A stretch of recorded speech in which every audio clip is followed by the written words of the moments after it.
Welcome to Life Stories, where the people who seem the strongest often carry the heaviest, most invisible burdens. Imagine sacrificing everything, your time, your health, even your future, just to keep your family afloat. Now imagine they never even knew it was you. Worse, they thought it was someone else. This is a story about the quiet sibling, the forgotten daughter, and the lie that held an entire family together. Until it didn't. It's raw, heartbreaking, and painfully real. A journey through love, loyalty, and the terrifying moment you realize that being needed isn't the same as being seen. Stay with us, because what happens when the truth finally comes out will change everything. And it all began on an ordinary night, in a tiny Brooklyn apartment. The hum of the city outside her window was a low, persistent echo. Brooklyn never slept, and neither did Rachel anymore. At 28, she sat on the edge of her sagging thrift store couch, a bowl of instant noodles cooling in her lap. Her studio apartment was no larger than a hotel room, with paint peeling from the windowsill and a rust-colored water stain slowly expanding on the ceiling above her Murphy bed. It wasn't the kind of place you imagine building a future. But it was the only place Rachel could afford, after 3 years of giving almost everything she had to a family that had barely noticed she existed. She stared at her phone screen, thumb hovering over the banking app, watching the transfer confirmation. $5,000. The amount had become routine. Lifeblood drained monthly from her modest salary to the joint account her parents used to pay for everything: groceries, mortgage, prescriptions, even the new backyard patio furniture she saw in their holiday photos. None of it carried her name. They thought it was her sister, Brielle. Of course they did. Brielle was the sun around which the entire family orbited. With her tousled honey-blonde waves, effortless charm, and talent for making anything she touched look like art, she could do no wrong.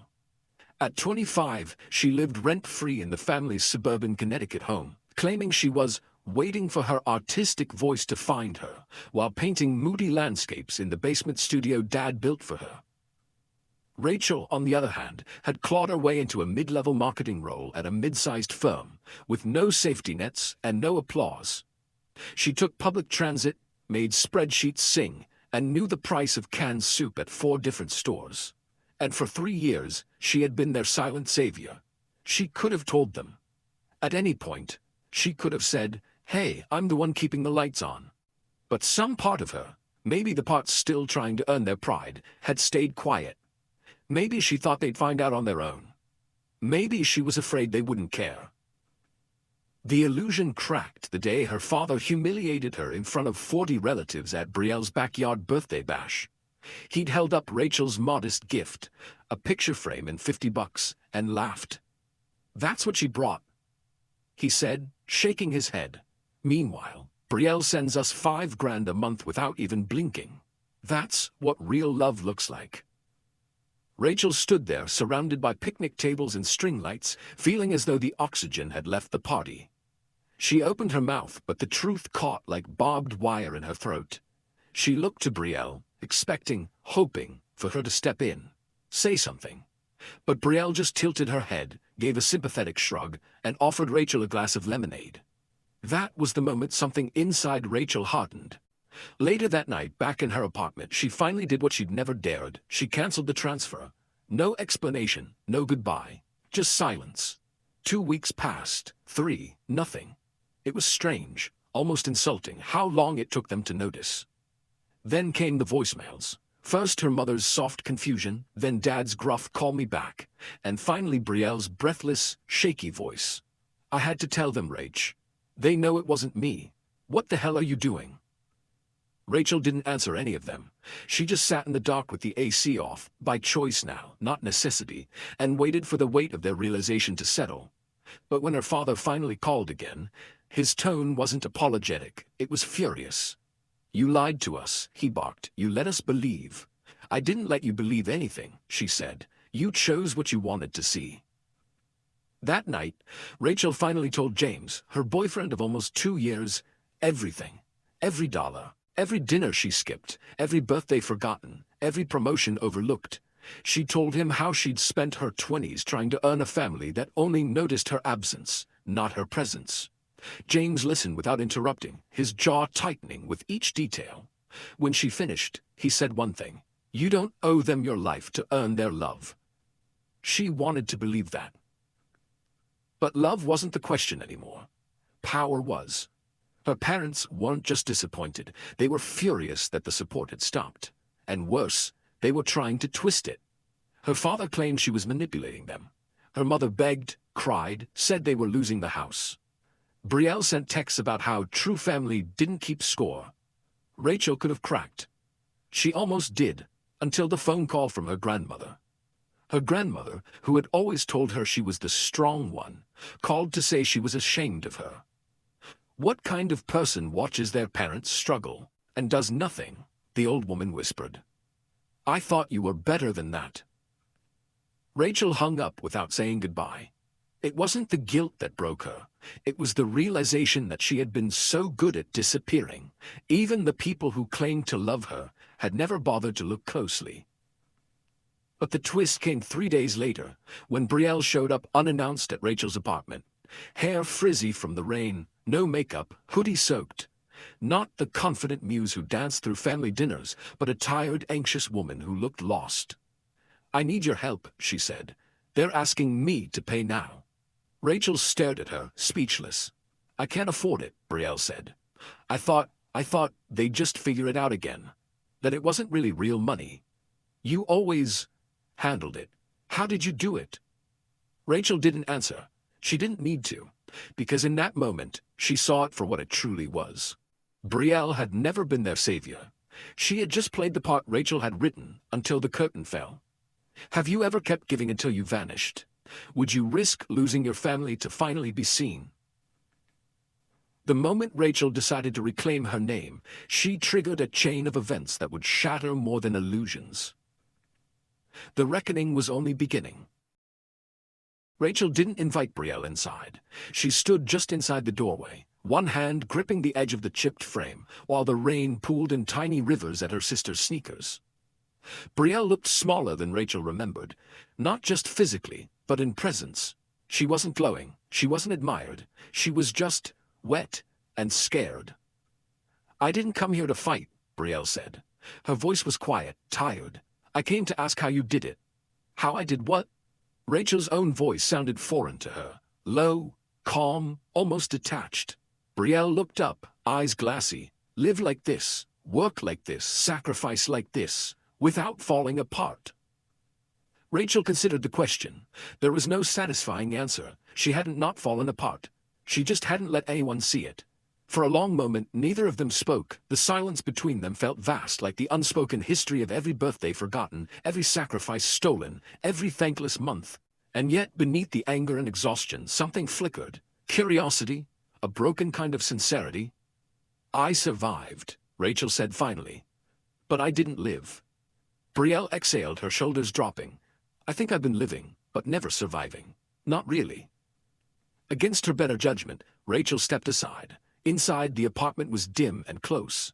A single floor lamp glowed beside the couch.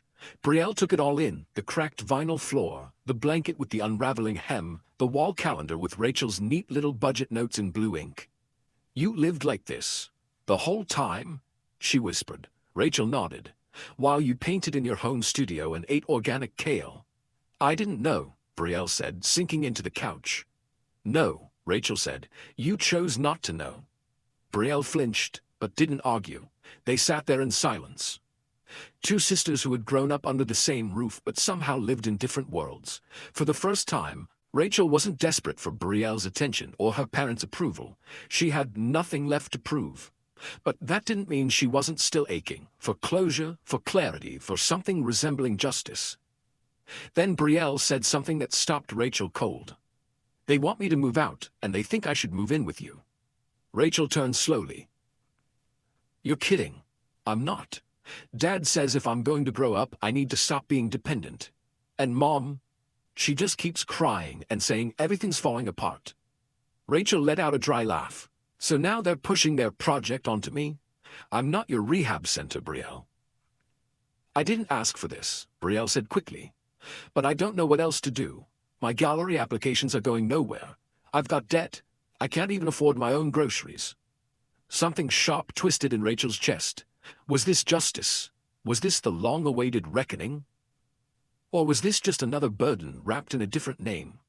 She got up and walked to the window. Outside, the rain had softened into mist. Below, the city shimmered in puddles and brake lights. People moved through their lives, unseen by the world, carrying invisible weight. "I'm not going to be your crutch," Rachel said, back still turned. "But I also won't pretend I don't understand how it feels to have no one left." Brielle's voice was barely a whisper behind her. "What do you want me to do?" Rachel didn't answer right away. What did she want? An apology? A confession?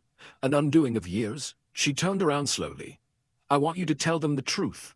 All of it. Not just that the money came from me, but that you let them believe it was you. That you let me be humiliated." Brielle's face fell. "They'll hate me," Rachel nodded. "They might, but at least they'll see you, for real this time. And maybe, just maybe, they'll finally see me too." "I don't know if I'm brave enough," Brielle admitted. "That's not my problem anymore," Rachel said. Her voice was calm, but there was a fracture underneath. "The question is, are you finally ready to grow up?" Brielle wiped her eyes. "If I do this, will you help me?" Rachel hesitated. "I'll help you figure it out," she said. "But I won't carry you. That part of me is gone." Outside, a siren wailed. The city moved on.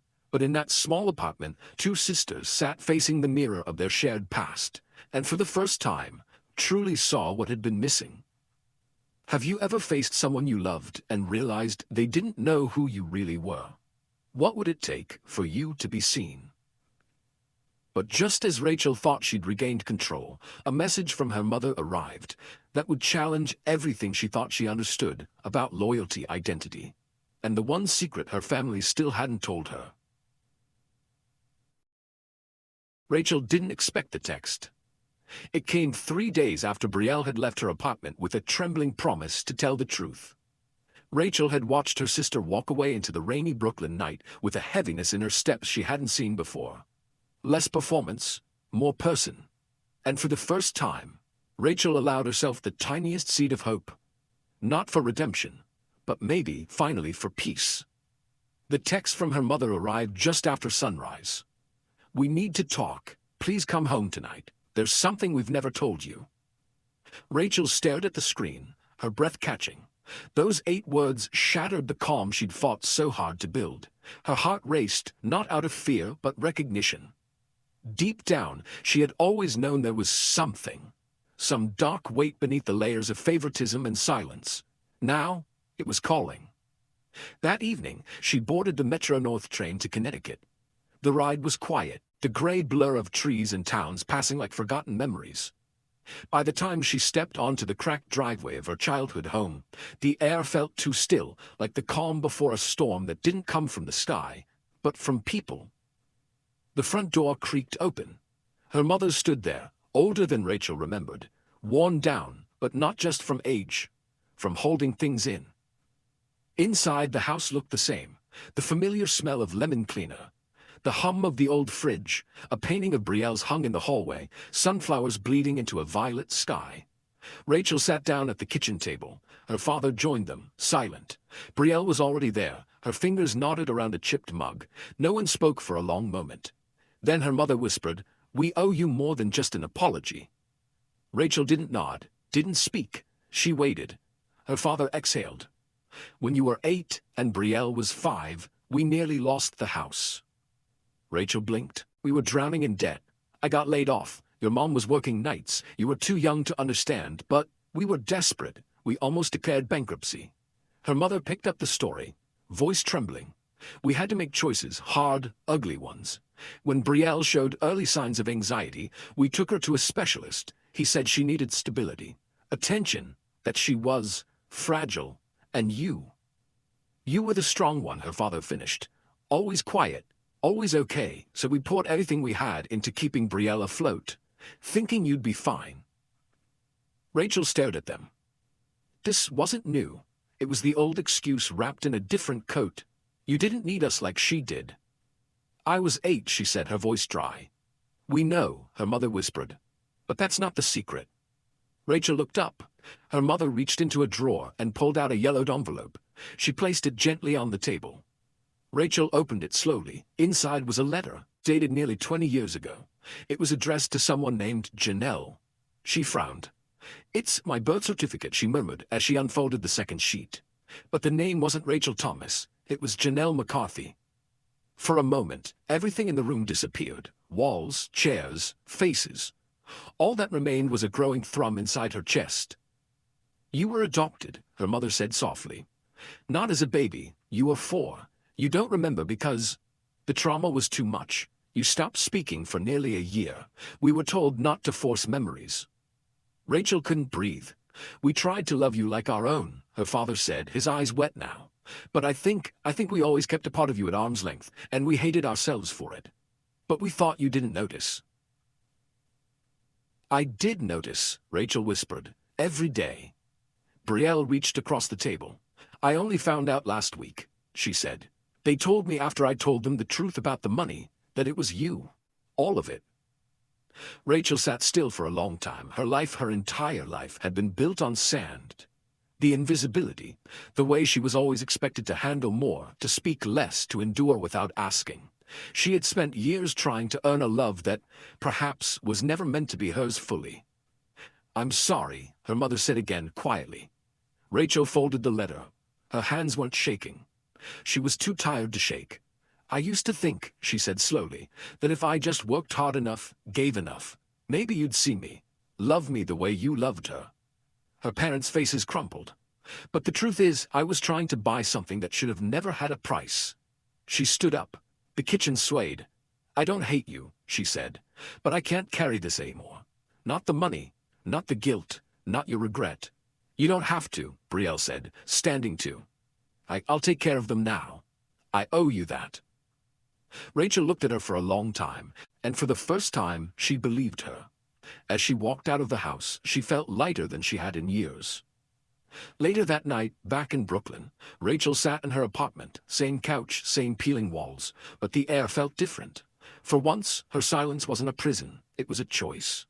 She picked up her phone and opened a blank note. At the top she typed, "Janelle McCarthy." Puff. Then she looked out the window and whispered it to herself. Not Rachel the ghost, not the good daughter. Just her. What part of this story spoke to you the most and why? If you felt this story in your heart, comment 100 below.